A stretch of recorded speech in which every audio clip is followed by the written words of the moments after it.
HPPGT Hindi के लिए जो हमारा कोर्स था वो लॉन्च कर दिया गया है। यहाँ पर आपको न्यू पाठ्यक्रम के अनुसार पढ़ाया जाता है और 25 जनवरी से ये तो शुरू हो भी गया है। अगर अभी तक आप इसके साथ नहीं जुड़े हैं तो आप जुड़ सकते हैं, क्योंकि जो हमारा कोर्स है ये हमने अभी तक आपके साथ उपन्यास विधा पूरी कर ली है। जो नया पाठ्यक्रम के अनुसार कहानियाँ भी लगभग हमारी आधी से ज़्यादा हो चुकी हैं और भी चीज़ें यहाँ पर आपको करवाई जा रही हैं। अगर अभी तक आप इसमें एनरोल नहीं हुए हैं तो समय में रहते आप इसमें एनरोल होइएगा। अगर आपको जुड़ना है तो आप हमें व्हाट्सएप कर सकते हो 8219312129। इस पर आपने व्हाट्सएप करना है। ये नंबर आपको डिस्क्रिप्शन बॉक्स में भी मिल जाएगा। इस पर व्हाट्सएप करिए, कोई भी आपकी क्वेरी रहेगी तो उसे हम सॉल्व करने की कोशिश करेंगे। बाकी अगर अभी तक आप हमारे टेलीग्राम, व्हाट्सएप और फेसबुक पेज के साथ नहीं जुड़े हैं तो उनके साथ भी जुड़िए। उनके लिंक भी आपको डिस्क्रिप्शन बॉक्स में मिल जाएंगे। बाकी वीडियो को लाइक, शेयर और चैनल को सब्सक्राइब अवश्य करिएगा, ठीक है। तो चलिए शुरू करते हैं लेक्चर को।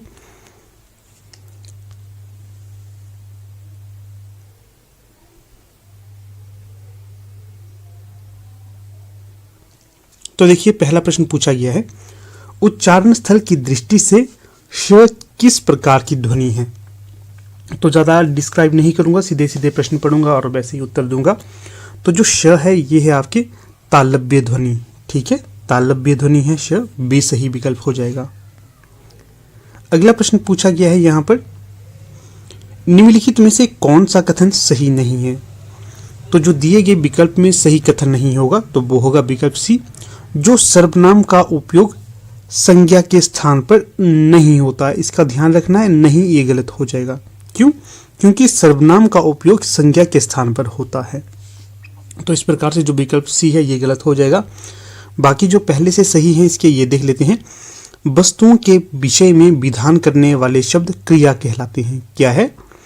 जो वस्तुओं के विषय में विधान करने वाले शब्द वो क्या कहलाते हैं? क्रिया, ठीक है। ये दूसरा है, विधान करने वाले शब्दों की विशेषता बताने वाले शब्द क्रिया विशेषण कहलाते हैं। तो ये भी सही है। अगला है, संज्ञा के जातिवाचक, व्यक्तिवाचक और भाववाचक उपभेद संस्कृत व्याकरण में नहीं है। तो ये भी सही होगा। इस प्रकार से अगर गौर से आप देखोगे तो यहाँ पर आपकी 4 प्रश्न निकल जाते हैं।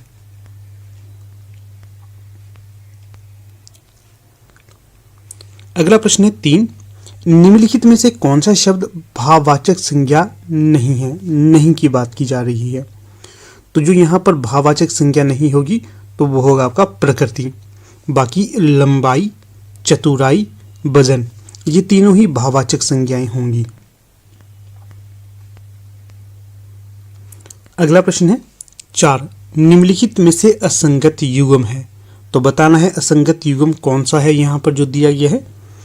तो इसमें जो असंगत युग्म होगा तो वो होगा विकल्प ए, जो प्रतिदिन, ये द्विगु समास नहीं होगा। बाकी विद्याग्रह ये तत्पुरुष समास से संबंधित है। दूध भात ये द्वंद्व समास है। पश्चिमी उत्तर ये बहुव्रीहि समास होगा। अगला प्रश्न देखिए 5, निम्नलिखित में से कौन सा शब्दों के वर्गीकरण का आधार नहीं है। तो यहाँ पर जो सही विकल्प होगा तो वो होगा विकल्प 4, जो व्याख्या है ये शब्दों के वर्गीकरण का आधार नहीं है।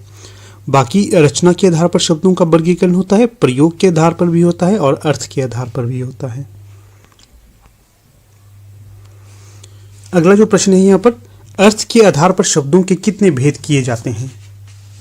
तो जो यहाँ पर सही विकल्प होगा कि जो अर्थ के आधार पर शब्दों के भेद किए जाते हैं तो वो होंगे 4। कितने होंगे? 4। तो सही विकल्प ए होगा। जानते हैं कौन कौन से हैं वो 4। एक तो होगा एकार्थी शब्द, दूसरा अनेकार्थी, चौथा समानार्थी पर्यायवाची, तीसरा समानार्थी पर्यायवाची और चौथा हो जाएगा विपरीतार्थी विलोम शब्द। ये 4 होंगे। फिर अगला प्रश्न देखिएगा 7, इसमें पूछा गया है निम्नलिखित में से असंगत युग्म चुनिए। तो यहाँ पर जो 4 विकल्प दिए गए हैं इनमें से जो असंगत युग्म होगा तो वो होगा विकल्प बी।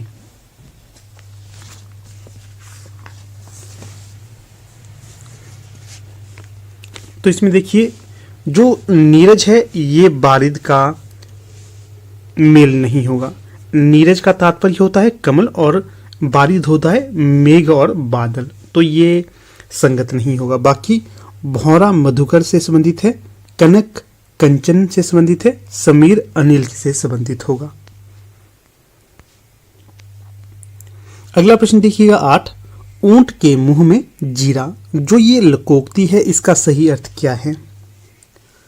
तो इस लकोक्ति का सही अर्थ होगा आवश्यकता अधिक लेकिन मिलना बहुत कम, अर्थात हमें डिमांड तो 1,00,000 रुपए की है और हमें मिल रहे हैं 1,000 रुपए, तो ये यहां पर लकोक्ति का अर्थ होगा।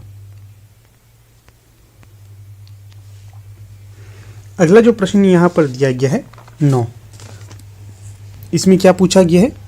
जो रहीम गति दीप की कुल कपूत गति सोए, बारे उजियारे करे बड़े अंधेरो होए। जो प्रस्तुत दोहा है इसमें कौन सा अलंकार प्रयोग किया गया है ये बताना है।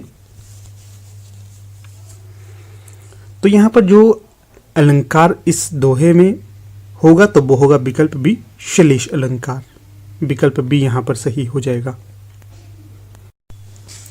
तो यहां पर थोड़ी सी आपको श्लेष अलंकार की व्याख्या बता देता हूं।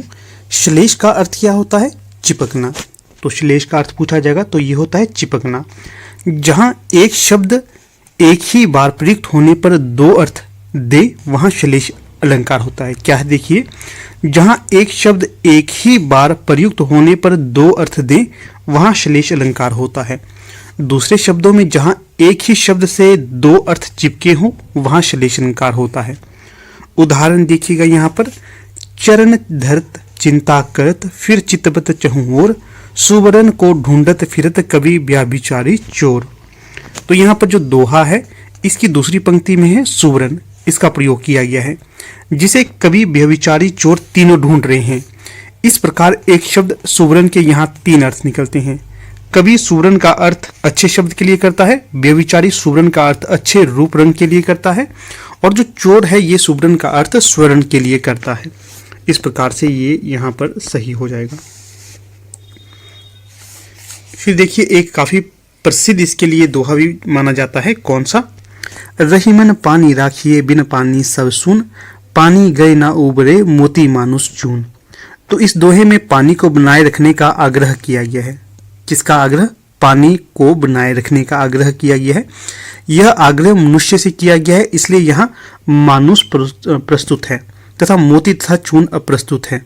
इस प्रकार यहाँ पर मानुष और मोती तथा चून का एक ही धर्म पानी राखिए बताया गया है। इस प्रकार से ये होगा यहाँ पर सही। ठीक है, तो अगला प्रश्न देख लेते हैं। अब यहाँ पर प्रश्न संख्या 10 में पूछा गया है, निम्नलिखित में से असंगत युग्म है, तो बताना है कि दिए गए विकल्पों में से असंगत युग्म कौन सा होगा। तो देखिएगा जो यहाँ पर असंगत है तो वो है विकल्प डी, आविर्भाव का संगत विभाव नहीं होगा, अवनति का उन्नति होगा, अंतरंग का बहिरंग होगा, अक्षम का सक्षम होगा। अगला जो प्रश्न है 11, उंगली पर नाचना मुहावरे का सही अर्थ है, तो क्या अर्थ होगा इसका? तो ये होगा किसी के इशारे पर चलना। अर्थात हम कहते हैं मोहन तो बहुत ही अजीब पर्सन है, क्यों? क्योंकि वो तो राकेश की उंगलियों पर चलता है, मेरा दोस्त होने पर भी वो मेरा कहना नहीं मानता। ठीक है, इस तरह से तो हम कहते हैं उंगली पर चलना। अगला प्रश्न है, निम्नलिखित में से तत्सम शब्द नहीं है, तो बताइएगा तत्सम शब्द क्या नहीं है। आपको पता ही होगा, आपके लिए लेक्चर भी तैयार किया गया है अगर व्याकरण के अंतर्गत तत्सम तद्भव देश विदेश शब्दों के बारे में। तत्सम का अर्थ होता है तत्सम, अर्थात उसी के प्रकार। जो संस्कृत भाषा है इससे जो शब्द हूबहू हिंदी में लिए गए हैं उन्हें तत्सम कहा जाता है।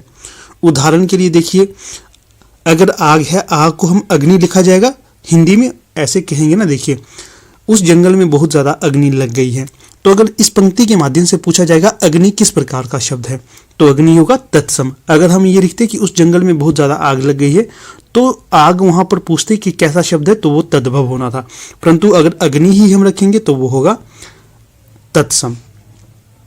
तो देखिए यहां पर तत्सम नहीं है, ये पूछा गया है, यहां पर है नहीं, तत्सम नहीं है।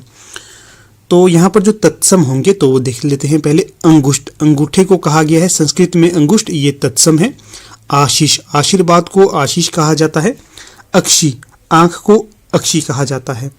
और जो पंख है ये तद्भव शब्द है, तत्सम शब्द नहीं है, ठीक है, ये ध्यान रखना है। फिर अगला प्रश्न देखिए, यहाँ पर प्रश्न संख्या 13, निम्नलिखित में से असंगत युग्म है। तो यहाँ पर बताना है कि असंगत युग्म कौन सा है इन दिए गए विकल्पों में से। तो देखिए पहला प्रश्न है, पहला जो विकल्प है, तेरी बर्छी ने बर छीने हैं खलन के, तेरी बर्छी ने बर छीने हैं खलन के। तो यहाँ पर मैंने क्या बताया था आपको, श्लेष अलंकार में क्या होता है, श्लेष अलंकार में होता है एक ही शब्द में बहुत सारे अर्थ छिपे होते हैं। तो यहाँ पर जो श्लेष अलंकार इसके अंतर्गत नहीं होगा। फिर जो यहाँ पर कौन सा अलंकार होगा, तो यहाँ पर होगा यमक अलंकार, इसका भी ध्यान रखना है आपने, यमक अलंकार। फिर हम यहाँ पर अब देखिए जो सही विकल्प है उन्हें देख लेते हैं। कर का मन का डारी के मन का फेर, क्या है, कर का मन का डारी के मन का फेर, यहाँ पर कौन सा अलंकार होगा, यमक अलंकार। ध्यान रखिएगा ये प्रश्न मोस्ट इंपॉर्टेंट है, पीजीटी में आपको रिपीट हो सकते हैं, इसलिए ये प्रश्न पत्र लाया हूँ आपके समक्ष। अगला है तरनी तनुजा तट तमाल तरवर बहु छाए, अनुप्रास अलंकार है, बिल्कुल सही है। अगला है चरण कमल बंदो हरि राय, यहाँ पर कौन सा है, रूपक अलंकार है। तो देखिए श्लेष अलंकार तो हमने ऊपर ही देख लिया था, अब आपको यमक अलंकार के बारे में बताता हूँ। जो यमक अलंकार होता है, यमक अलंकार जब कविता में एक ही शब्द दो या दो से अधिक बार आए और उसका अर्थ हर बार भिन्न हो, वहां पर अलंकार यमक अलंकार होता है। फिर से रिपीट करता हूं, देखिए जब कविता में एक ही शब्द दो या दो से अधिक बार आए और उसका अर्थ हर बार भिन्न हो, वहां पर यमक अलंकार होगा। तो देखिए जैसे कि यहाँ पर आया था बरछीने, बरछीने, यहाँ पर भी है बरछीने। तो जो दोनों बरछीने हैं इन दोनों का अलग अलग अर्थ निकल रहा है, तो यहाँ पर अलंकार होना था यमक। फिर जो कर का मन का डाली के मन का, फिर यहाँ पर तो क्या है, दो एक ही शब्द दो या दो से अधिक बार प्रयुक्त हो रहे हैं, इसलिए यमक अलंकार यहाँ पर है। फिर आगे देखिए उदाहरण इसका एक और आपको दे देता हूँ। कहे कवि बेनी बेनी ब्याल की चुराई लीनी, रति रति शोभा सब रति के समीर की। तो इस पंक्ति के देखिए ये आगे है। पहली पंक्ति में बेनी शब्द की आवृत्ति दो बार हुई है। पहली बार प्रयुक्त शब्द बेनी कवि का नाम है और दूसरी बार प्रयुक्त बेनी का अर्थ है चोटी। इस प्रकार दूसरी पंक्ति में प्रयुक्त रति शब्द 3 बार प्रयोग में लाया गया है। पहली बार प्रयुक्त रति, रति का अर्थ है रति के समीप, जरा जरा सी, और दूसरे स्थान पर प्रयुक्त रति का अर्थ है कामदेव की परम सुंदरी पत्नी रति। इस प्रकार बेनी और रति शब्दों की आवृत्ति चमत्कार उत्पन्न किया गया है। इसी तरह से एक दो आपको और उदाहरण बता देता हूं, जैसे कि काली घटा का घमंड घटा, नभ मंडल तारक वृंद खिले। याद रखिएगा, इंपॉर्टेंट है ये। काली घटा का घमंड घटा, नभ मंडल तारक वृंद खिले। तो यहाँ पर घटा घटा 2 बार प्रयोग हो रहा है, दोनों बार इनका अलग अलग अर्थ है। फिर एक और है उदाहरण, भजन कहियो तात भजियो, भजियो ना एको बार, दूरी भजन जात कहियो सो तू भजियो गवार। तो यहाँ पर जो भजन है ये भजियो है, ये बार बार शब्द रिपीट हो रहे हैं। इसी प्रकार से एक और उदाहरण है, कनक कनक ते 100 गुनी मादकता अधिकाय, बा खाए बोराय जग या पाए बोराय। तो ये भी यमक अलंकार का उदाहरण है। फिर आगे है, माला फेरत जग भया, फिराना मन का फेर, कर का मन का डारी दे, मन का फेर। ये तो यहाँ पर आया भी है। इसके पश्चात अगला है और अंतिम भी रहेगा ये, जे 3 बेर खाती थी ते 3 बेर खाती हैं, जे 3 बेर खाती थी ते 3 बेर खाती हैं। तो ये हो गए यहाँ पर हमारा स्पष्ट क्या, यमक अलंकार। इसके पश्चात हम जाते हैं अनुप्रास अलंकार की तरफ। जो अनुप्रास अलंकार होता है ये वैसे तो सबसे आसान अलंकार है, क्योंकि इजीली से हम पहचान लेते हैं। इसकी परिभाषा हम देख लेते हैं, जैसे कि जिस शब्द में व्यंजनों की बार बार आवृत्ति के कारण चमत्कार उत्पन्न होता है वहां अनुप्रास अलंकार होता है। फिर से देखिएगा, जिस रचना में व्यंजनों की बार बार आवृत्ति होती है तो वहां पर अनुप्रास अलंकार होता है। उदाहरण के लिए, कुल कानन कुंडल मोर पंखा उर पे बनमाला बिराजी है, तो ये हो गए यहाँ पर अलंकार, अनुप्रास अलंकार। और ये भी देखिए, तरनी तनुजा टत टमाल तरबर बहु छाए, त की बार बार आवृत्ति यहाँ पर हो रही है, तो यहाँ पर अनुप्रास अलंकार होगा। इसके पश्चात देखिए, चरण कमल बंदो हरि राय, तो जो ये वाक्य यहाँ पर लाया गया है तो यहाँ पर होगा रूपक अलंकार। तो यहाँ पर मैं आपको रूपक की व्याख्या भी बता देता हूँ। जहाँ गुण की अत्यंत समानता के कारण उपमेय में ही उपमान का अभेद आरोप कर दिया जाए वहां पर रूपक अलंकार होता है। क्या है? जहां गुण की अत्यंत समानता के कारण उपमेय में ही उपमान का अभेद आरोप कर दिया जाए वहां पर रूपक अलंकार होता है। ठीक है, उदाहरण एक तो यहां पर हो गया चरण कमल बंदो हरि राय। दूसरा उदाहरण देखिएगा, उदित उदय गिरी मंच पर रघुवर बाल पतंग, बिकसे संत सरोज सब हर्षे लोचन भृंग। दूसरा है, विषय बारी मन मीन भिन्न नाही, होत कबहू पल एक। अगला देखिए, मन सागर मनसा लहरी, बुढ़े बहे अनेक। फिर है, सिर झुका तूने नियति की मान ली यह बात, स्वयं ही मुरझा गया तेरा हृदय जल जात। इसी प्रकार से अगला है, शशि मुख पर घूंघट डाले, अंचल में दीप छिपाए। अगला और अंतिम है, अपलक नभ नील नयन विशाल। तो इस प्रकार से यहाँ पर जो हमने आपको बता दिया, श्लेष अलंकार, यमक अलंकार, अनुप्रास अलंकार और रूपक अलंकार। फिर देखिए, थोड़ा सा आपको अलंकार का यहाँ पर तो वर्णन आ ही गया है, थोड़ी सी इसकी भी व्याख्या देख लेते हैं। जो अलंकार होता है, इसका अर्थ होता है अलंकार वाणी के श्रृंगार से तात्पर्य, अर्थात श्रृंगार। भाषा और साहित्य का सारा कार्य व्यापार शब्द और अर्थ पर ही निर्भर है। अतएव विशिष्ट शब्द, चमत्कार अथवा अर्थ वैशिष्ट्य की कथन के सौंदर्य की अभिवृद्धि होता है अलंकार। अलंकार का सर्वप्रथम प्रयोग किसने किया? तो सर्वप्रथम और विस्तृत प्रयोग किया था आचार्य बामन के द्वारा। ठीक है, ये ध्यान रखना है।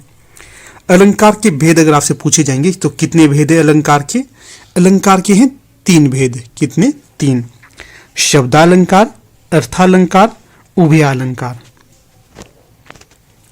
आगे जो हम देखते हैं तो ज्यादातर हम देखते हैं शब्दालंकार के भेद। शब्दालंकार भेद कौन कौन से हैं? तो ये हैं आपके 5 माने जाते हैं इसके मुख्य। कौन कौन से? एक तो अनुप्रास, दूसरा यमक, तीसरा श्लेष, चौथा वक्रोक्ति और 5वां विप्सा। ये हैं इसके मुख्य भेद। अधिकतर परीक्षाओं में यहीं से प्रश्न बनते हैं, यह ध्यान रखना है आपने। फिर जो अर्थालंकार की बात करेंगे तो इसमें मुख्य हैं उपमा, रूपक, उत्प्रेक्षा, अतिशयोक्ति, संदेह, भ्रांतिमान, विभावना। ये हैं मुख्य। तो यहां से मुझे लगता है आपको ये स्पष्ट हो गया होगा। फिर अगले प्रश्न को देख लेते हैं हम। अगला प्रश्न है, निम्नलिखित में से असंगत युग्म का चयन करना है। तो यहाँ पर संधियां दी गई हैं और यहाँ पर जो शब्द दिए गए हैं कि क्या किस शब्द में कौन सी संधि प्रयोग की गई है, देख लेते हैं। देखिएगा, कपीश है, इसमें है स्वर संधि, बिल्कुल सही है। जो बागीश है इसमें व्यंजन संधि है, ये भी सही है। और जो पुनर्रचना है इसमें है विसर्ग संधि, ये भी सही है। जो निसंदेह है इसमें व्यंजन संधि नहीं है, इस कारण ये गलत हो जाएगा, सी यहाँ पर गलत होगा। अगला प्रश्न देखिएगा 15। यहाँ पर आता है अब आपका जीके सेक्शन। जो पीजीटी की परीक्षा है वहां पर भी आपको जीके आएंगे, इसलिए ये आपके लिए महत्वपूर्ण होगा। देखिएगा ध्यान से। हिमाचल प्रदेश का निम्न में से कौन सा दर्रा सबसे अधिक ऊंचाई में है? निम्न में से कौन सा सबसे अधिक ऊंचाई में दर्रा है वो बताना है। तो सही विकल्प होगा तलांग दर्रा, विकल्प डी। अगला प्रश्न है, हिमाचल प्रदेश की हिमाचल प्रदेश के कोली समुदाय के बारे में निम्न में से कौन सा कथन सही है? सही कौन सा है? तो यह है सही, पूर्वज पूजा का होना, जो पूर्वज पूजा कोली समुदाय में होना, यह सही होगा। अगला प्रश्न देखिए, हिमाचल प्रदेश आर्थिक सर्वेक्षण 2021-22 में भूमि सुधारों के लिए कितनी राशि की व्यवस्था की गई है? तो ये की गई है 20.79 करोड़ रुपए की। तो आप लोगों को देखिए बजट और सर्वे भी देख के जाना है, पीजीटी की परीक्षा में यहां से प्रश्न बन सकते हैं। हिमाचल के बजट और सर्वे की बात कर रहा हूं। अगला प्रश्न है, प्रारंभिक वर्ष 2022 तक हिमाचल प्रदेश के कितने जिलों में बेटी बचाओ बेटी पढ़ाओ स्कीम लागू की गई थी? तो ये की गई थी आपके 8 जिलों में, विकल्प ए सही होगा। इसी के साथ यहाँ पर आपको स्पष्ट कर देता हूँ, जितने भी ये प्रश्न के उत्तर आपको दिए जा रहे हैं, ये HPPSC शिमला की जो ऑफिशियल आंसर की है उसके आधार पर दिए जा रहे हैं। इसके उपरांत भी आपको लगता है कि किसी प्रश्न पर गलत उत्तर दिया गया है तो आप बेझिझक कह सकते हो, और उनके तथ्य भी आपने प्रस्तुत करने हैं कि यहाँ से ये तथ्य इस तरह से होगा, यहाँ पर आपने ये पढ़ा है। अगला प्रश्न देखिएगा 19, वर्ष 2011 की जनगणना के अनुसार हिमाचल प्रदेश के निम्न में से किस जिले में सबसे अधिक जनसंख्या थी? 2011 की जनगणना के अनुसार इन चारों जिलों में से किस जिले में सबसे अधिक जनसंख्या थी, ये पूछा गया है। देखिए कितना ही अच्छा प्रश्न है, ठीक है। यहाँ पर ये नहीं पूछा गया कि हमीरपुर हो गया, ये सब कुछ पूछा गया है 2011 की जनगणना के अनुसार किस जिले में सबसे अधिक जनसंख्या थी। तो जो सही विकल्प होगा तो वो होगा सिरमौर में थी, सी सही विकल्प।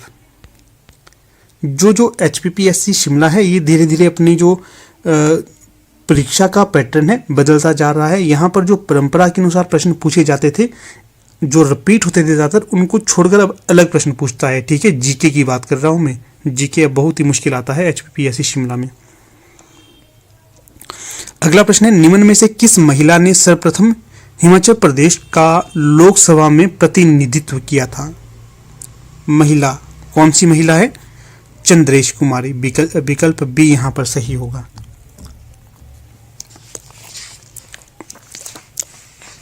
अगला प्रश्न देखिएगा 21,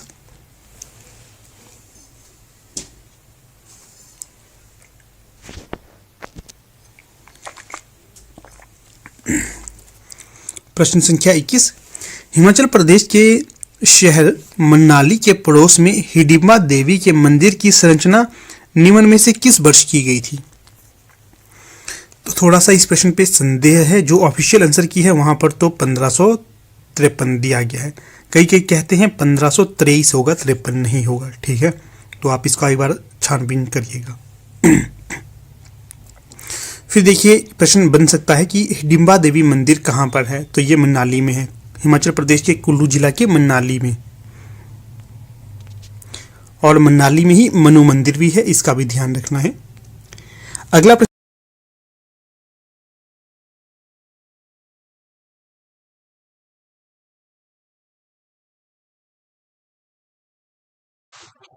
हिंदी ग्रामर लगा हुआ है, काफी महत्वपूर्ण है।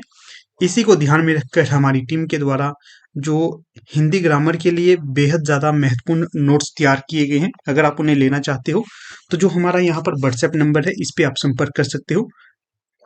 इस पे व्हाट्सएप करिए, कोई भी आपकी क्वेरी रहती है उन नोट्स से संबंधित तो आप संपर्क कर सकते हो। यहाँ पर व्हाट्सएप करना है और लिखना है हिंदी नोट्स ग्रामर, ठीक। इसी तरह से कोई भी आपकी क्वेरी रहती है तो जल्द ही आपके लिए हम जो बीएड पोर्शन के नोट्स भी तैयार करके ला रहे हैं।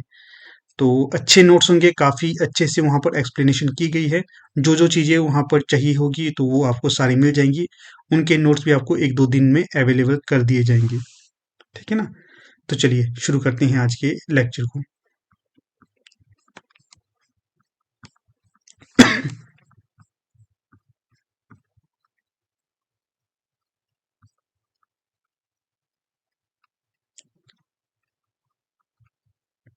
तो प्रश्न संख्या है 22।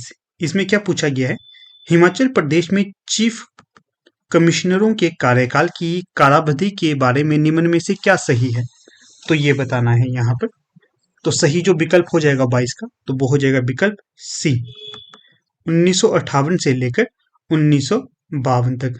मतलब ये आगे पीछे हो गया है, पहले आएगा 1952 से लेकर 1958 तक। सी सही विकल्प हो जाएगा। अगला प्रश्न है 23, इसमें पूछा गया है 2019 से 20 में भारत की आयात प्राकृतिक गैस ऊर्जा पर निर्भरता के बारे में निम्न में से क्या सही है।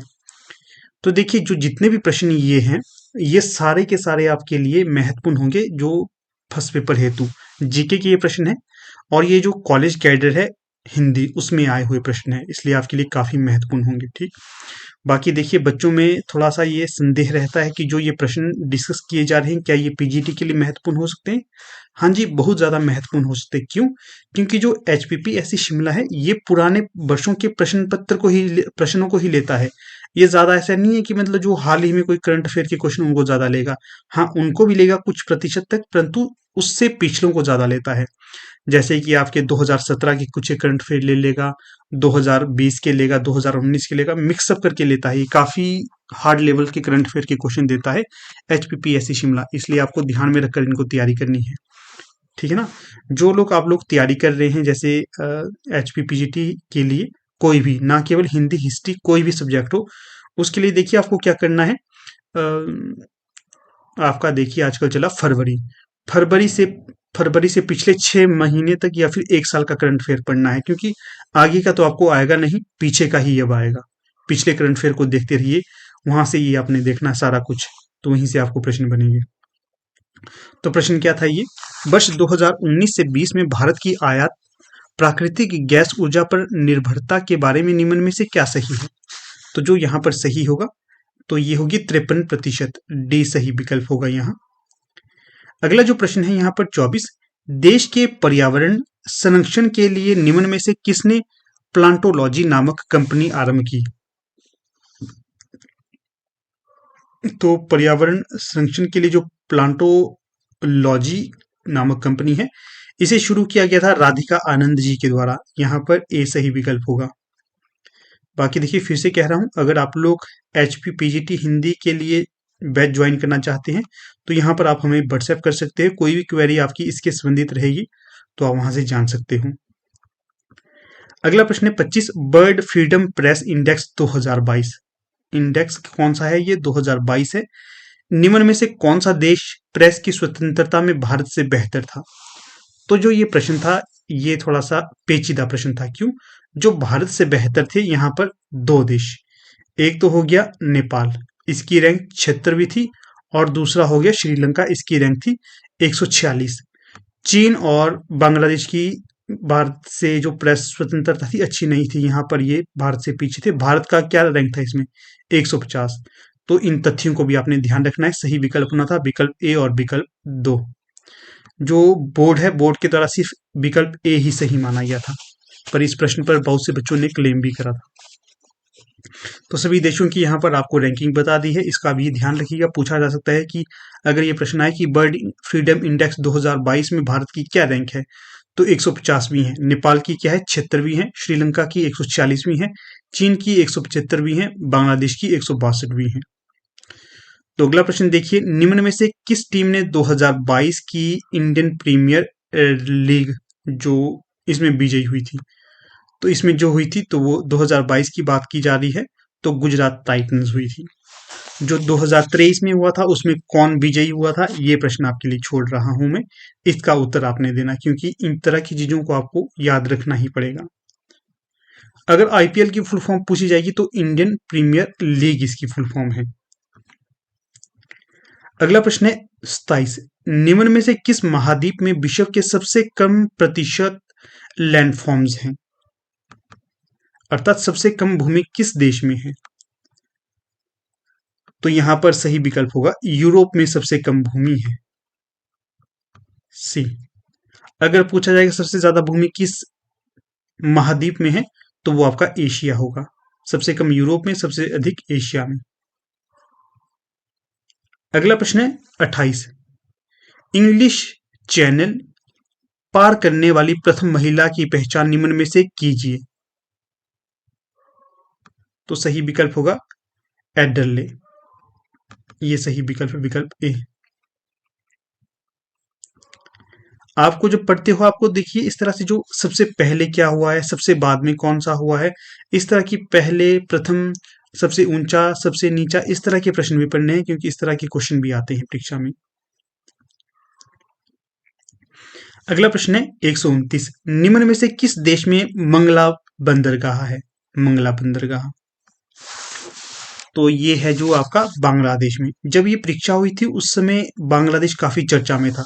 तो करंट अफेयर से जो, जैसे कि जो काफी उछले हुए देश होते हैं या कोई मुद्दे होते हैं वहां से भी जीके के क्वेश्चन बनते हैं। जैसे देखिए बांग्लादेश उस समय काफी चर्चित था ना, तो बांग्लादेश से बना मंगला बंदरगाह कहाँ पर स्थित है। अगला प्रश्न है, निम्न में से विश्व के किस देश ने सर्वप्रथम महिलाओं को वोट देने का अधिकार दिया था? तो ये दिया था आपके न्यूजीलैंड ने। डी सही विकल्प होगा। अगला है, निम्नलिखित में से आर्य भाषाओं में शामिल नहीं है। अब यहां से आगे हो गया हिंदी साहित्य शुरू।